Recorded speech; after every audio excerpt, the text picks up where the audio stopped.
Assalamualaikum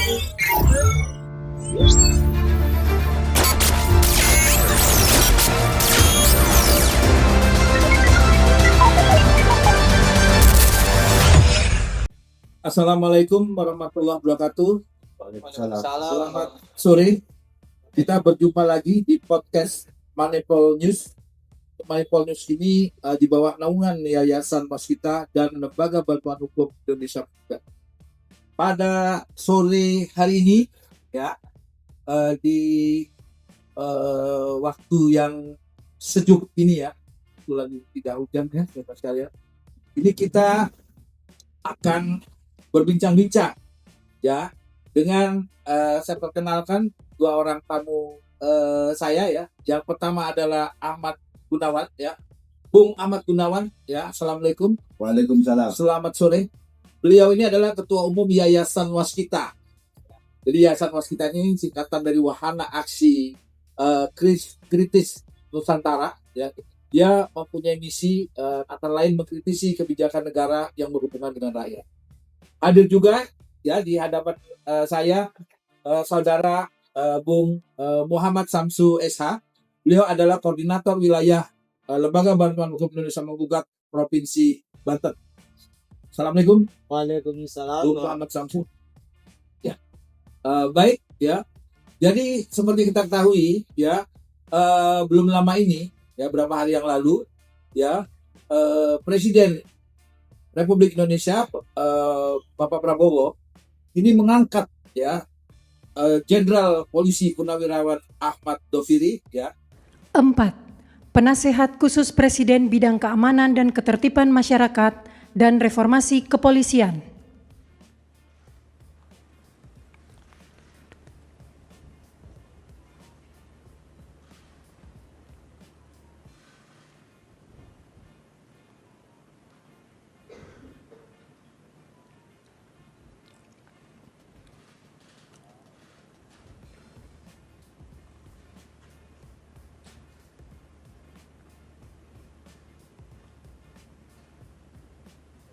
Beliau adalah peraih Adi Makayasa ya, Akpol tahun 1999 ya, pejabat penasehat Presiden Bidang Keamanan, Ketertiban Masyarakat dan Reformasi Kepolisian.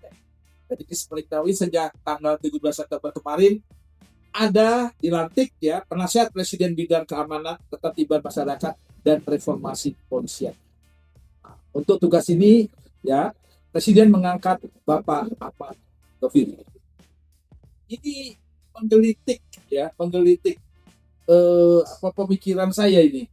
Ya, pertanyaannya, ada apa dengan kepolisian sehingga kok Presiden ya mengangkat penasehat yang salah satu bidangnya adalah reformasi polisian? Saya ingin tanyakan mengenai hal ini kepada Bung Ahmad Gunawan. Ya. Menurut Bung, ya, kenapa Presiden perlu mengangkat ini, ya, mengangkat Pak Ahmad Doviri sebagai penasehat Presiden bidang reformasi kepolisian? Dan menurut saudara, ya, setidak-tidaknya menurut pengamatan saudara, ya, mengapa kepolisian perlu direformasi? Silakan. Baik, terima kasih Mas Kristianto selaku host di sore hari, bahwa persoalan adanya staf khusus, penasihat khusus masalah reformasi Polri dan jajarannya ini adalah berangkat dari kasus besar, yaitu kasus SAM dan kasus TPS. Dan persoalan tidak adanya nilai-nilai keadilan yang selalu dilakukan oleh pada oknum-oknum Polri yang berhubungan dengan masyarakat yang selama ini sudah menumpuk Lurah Jawa Tengah, sudah tobat sungai selama satu periode kepemimpinan ini. Pak Listio ini sudah hampir 4,5 tahun. Ternyata banyak persoalan yang seharusnya pada saat kasus besar seperti saat itu kami dari Yayasan LBI sudah pernah menyampaikan mengusulkan supaya ada reformasi Polri pada saat kurang lebih di tahun 2022 kasus satu tahun 2022. Jadi kalau saya salah kalau koreksi. Jadi pernah kami usulkan secara resmi kepada Presiden bahwa supaya Polri ini direformasi baik struktural maupun organisatoris, bahkan sampai pengajuan tentang perubahan Undang-Undang Nomor 2 tahun 2002. Selama ini kami melihat satu kepentingan yang tidak ada satu pemihakan terhadap ilegal dan masyarakat. Karena apa? Masyarakat selalu mengatakan lambat, yaitu yang disebut oleh teman-teman tidak tumpul ke atas saja. Dan itu dialami oleh berbagai macam kelompok masyarakat. Toh seandainya ada persoalan-persoalan itu ujung-ujungnya ini yang kita kritisi pada saat itu. Kalau tidak salah, kita pernah mengusulkan kepada Presiden supaya tubuh Polri ini direformasi secara total. Bahkan saat itu kami mengadakan seminar nasional yang dihadiri ahli Polri. Saat ini dihadiri oleh Saudara Indarto yang saat ini saya berbakat dan satu yaitu tidak informasi. Dia ikut menghadiri tentang persoalan reformasi. Bahkan saya pernah mengusulkan kepada Presiden karena Pak Listio Sigit itu secara kepribadian orangnya nggak bisa, tipe-tipenya nggak bisa, dia itu sangat tidak enak, sehingga terjadilah kasus Sambo sama kasus Teh Rahasa. Karena persoalan karena faktor-faktor tidak enak. Sehingga saat itu kami mengusulkan sebaiknya Pak Listio Sigit ini diangkat masuk kabinet dan diadakan segera pemilihan Kapolri yang baru, pengangkatan Kapolri yang baru. Ya, pemilihan dulu kan diusulkan ke DPR, kan. Namun ternyata tidak ada respon. Kita seminar kemana-mana, kita membuat satu usulan melalui lembaga yang saat itu kita usulkan lewat podcast, lewat medsos dan sebagainya, nggak ada tanggapan itu. Saudara Jokowi setelah Presiden kita seminar tahun berapa itu, saudara? Kurang lebih 3 tahun ke belakang. 3 tahun ke belakang berarti 2023 awal. Kasus Sambo itu di 2022. Ya, kita sudah mengusulkan. Ya, ternyata masih panggil lagi. Nah, ini puncaknya kasus perahara akhir Agustus 2022 disikat oleh teman-teman jadi terakhir itu sudah perahara akhir Agustus 2022 ada temukan masyarakat sudah besar. Unjuk rasa yang diwarnai kericuhan pada Kamis malam menyisakan duka dengan tewasnya sopir ojek online akibat terlindas kendaraan taktis aparat. Namun di balik itu ada sejumlah tuntutan masyarakat yang ingin didengar oleh pemerintah. Ya, saudara, di Makassar, Sulawesi Selatan, massa membakar mobil dan gedung DPRD Kota Makassar di Jalan Andi Pangeran Petarani hingga malam. Massa masih bertahan di lokasi. Dari pihak TNI, terutama Pangkostrat, tadi melakukan tindakan yang terukur dengan mendorong massa untuk menjauh dari Mako Brimob yang sebelumnya jaraknya 150 meter menjauh hingga sekitar 400 meter ke bahkan mungkin kalau yang luka-luka itu ratusan, baik dari petugas maupun dari masyarakat. Ini mungkin ada satu titik. Jadi kalau orang Jawa bilang kebak suduhan ini ternyata polisi ya, apa ya, terus trigger akhirnya para tokoh masyarakat menghadap Presiden ke istana, kelompok-kelompok tokoh agama, tokoh-tokoh LSM, pemerhati dan sebagainya memasukkan dalam perlu adanya reformasi Polri. Nah, kemarin kita membuat tulisan Yayasan Bahana Aksi Nusantara kirim kepada warga segera diadakan reformasi yang lebih luas. Satu, kalau bisa tahun 2026 ini kita menginginkan adanya moratorium penerimaan anggota Polri, mulai dari Tamtama, Bintara, sampai perwira, bahkan ke Kapolda dan program saksana. Ini menarik ini. Ya. Jadi kalau boleh kita jamkan, apa yang dimaksud dengan moratorium penerimaan anggota Polri? Kurang lebih mungkin pernah ada moratorium yang seperti ini di tahun-tahun sebelumnya. Oh ada, tahun 88 itu TNI Polri pada saat itu Soeharto memberikan satu 1988. 88 sehingga ada angkatan 88A, 88B. Ya, pada saat itu ada sedikit pemberian untuk evaluasi kinerja TNI Polri. Pada tahun itu kan memang masih api dalam 190 masuk itu TNI Polri masih satu 9 masih 95 kalau satu wadah. 95-96 mulai dari perpisahan. Jadi itu kenapa? Supaya apa? SDM Polri-nya itu bergerak baik ke dalam, ke para perwira-perwira itu sampai ke para tamtama yang di lapangan, ya, termasuk tentang adanya pasukan Brimob, ya, Korlantas, terus lantas ada persoalan yang ada setiap lembaga negara ini ada unsur Polri-nya. Itu efektif banget. Ya, untuk membantu pemerintahan Prabowo sampai saya katakan penerimaan pajak Menteri Keuangan yang baru Purbaya ini harus bekerjasama dengan Polri, khususnya PKB, pajak kendaraan bermotor. Itu sudah tidak rahasia, Mas Tris, bahwa itulah lahan itu mengatakan adanya keuangan yang tidak transparan di seluruh Polres Indonesia, ya kan, sudah tidak rahasia umum. Jadi pajak daerah bekerja sama dengan polisi yang mempunyai kewenangan untuk menandatangani komuter, ya, itu ternyata ada selisih yang ratusan juta.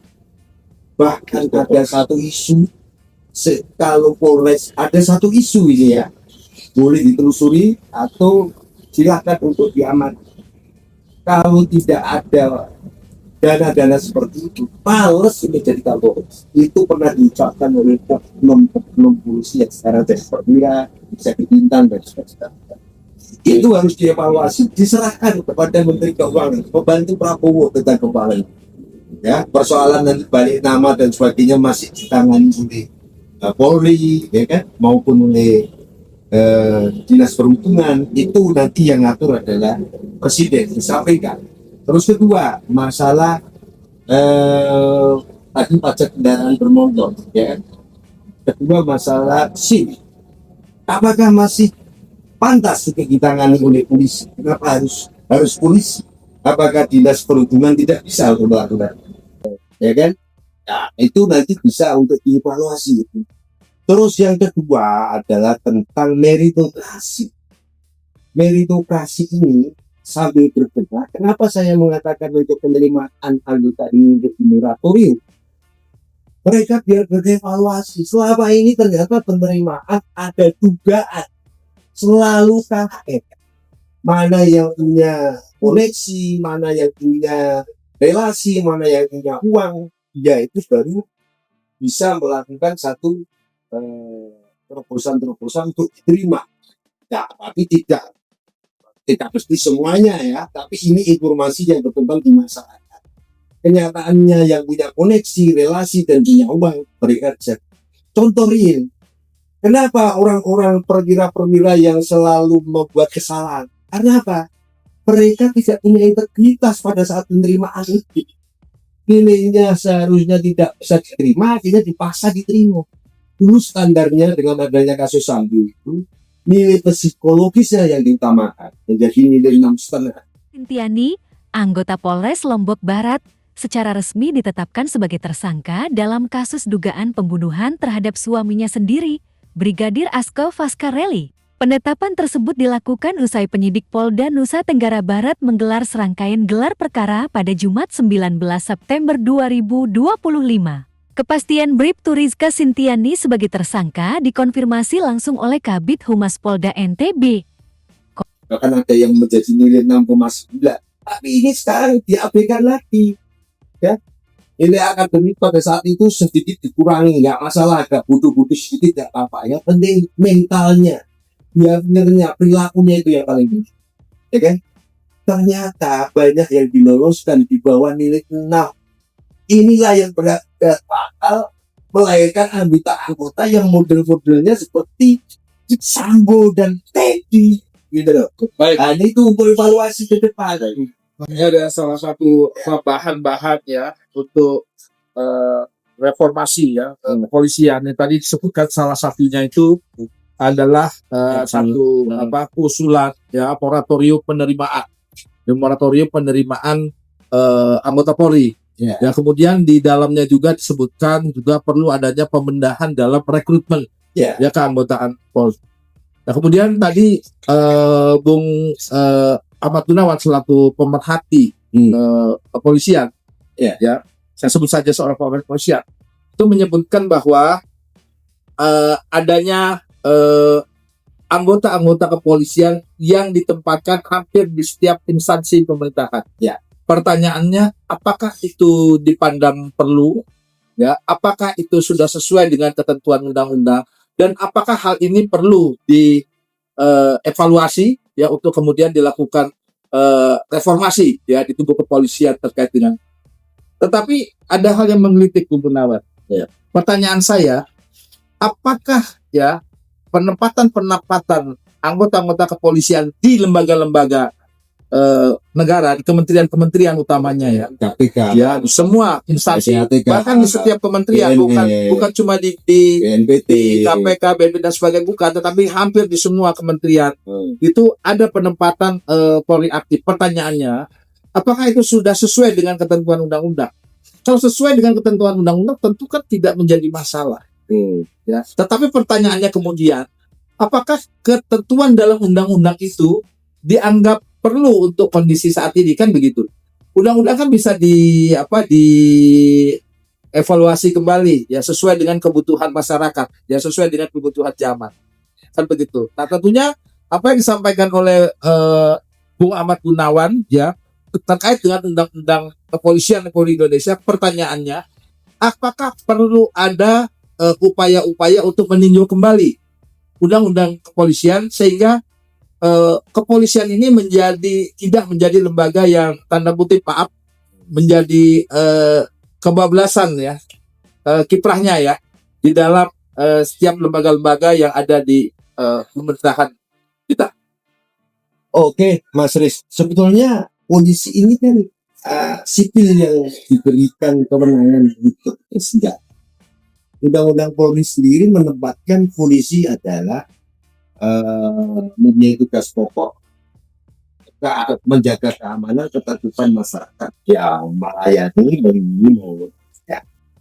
Itu adalah masuk pada ranah kriteria ASN ya, aparatur sipil negara. Dia masuk juga di dalam satu aturan yang ada di Menpan RB, sehingga dia tidak melanggar untuk ditempatkan di dalam lembaga-lembaga teknis yang ada di bawah kementerian maupun di bawah presiden. Itu nggak melanggar undang-undang ya. Yang justru melanggar adalah undang-undang kemarin TNI yang dibatasi dari 10 sekarang dinaikkan menjadi 16 bidang yang boleh dimasuki oleh TNI aktif ya. Bahkan yang ini sampai sekarang menjadi satu debat kita, ada satu TNI aktif yang masih di Bea Cukai ya. Tapi kita belum tahu tentang rekodnya, laporannya kepada Prabowo tentang hasil ditempatkannya di Bea Cukai itu sudah mendapatkan hasil belum?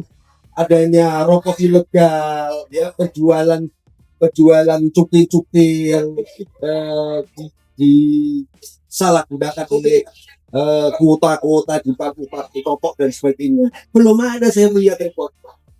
Jadi ini reformasi ke dalam tentang persoalan undang-undang itu tadi nanti adalah ranahnya kita pikir ya, usulan dari masyarakat umum kira-kira seperti apa.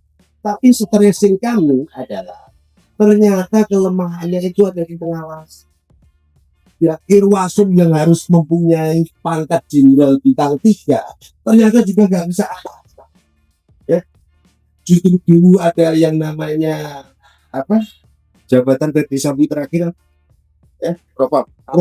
Kapit Propam juga nggak ada apa-apa membenahi internal mereka. Kalau Kapit Propam kan setelah adanya sebuah kecelakaan. Kalau Irwasum itu kan sebetulnya pembinaan, pengawasan, tapi taringnya juga nggak ada apa-apa padahal bintang. Nah ini pengalaman koreksi oleh Pak Ahmad Doviri selaku penerima di Makayasa 89 ini sebagai contoh ke depan. Artinya sudah ada sinyal bahwa meritokrasi tentang adanya satu kualitas calon Kapolri ke depan itu ya orang-orang yang jelas, orang-orang yang dulu masuk akpol tidak titipan dan sebagainya. Itu adalah sinyal Prabowo mengangkat saudara Ahmad Doviri. Dia sendiri berpredikat menerima Adi Makayasa, ya kan?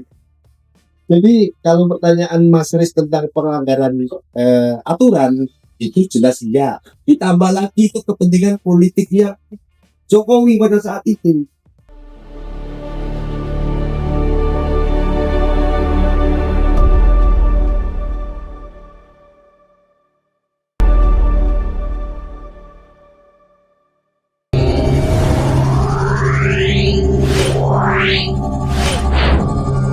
Yeah.